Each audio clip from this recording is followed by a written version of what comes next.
ஒரு தெலுங்கு படம் நான் அவங்களோட வாமிகாவோட தான் ஒர்க் பண்ணேன். அங்கே எனக்கு ஒரு இன்சிடென்ட் நடந்தது. அப்புறம் வாமிகா நான் அழுதுட்டு இருந்தேன். ஒரு மாதிரி ஃபீல் ஆயிட்டு.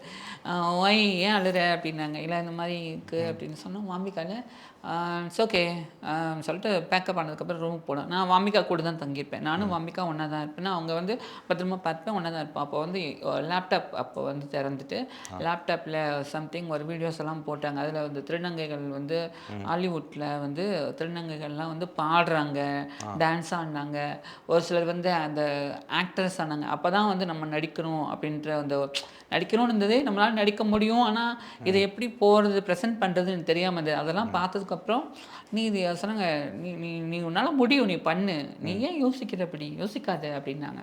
ஓகே அப்படின்னேன். அப்புறம் அவங்க ஒவ்வொரு நாளும் எனக்கு ஒரு ஃப்ரெண்டு மாதிரி நெறைய சொல்லிக் குடுப்பாங்க. ஸோ, அப்புறமா ஒரு கான்ஃபிடென்ட் வந்தது. அப்புறம் தெளிவா இறங்குனேன். ஸோ, கிடைச்சது. இன்னி வரைக்கும் நாங்க பேசிட்டு தான் இருக்கோம்.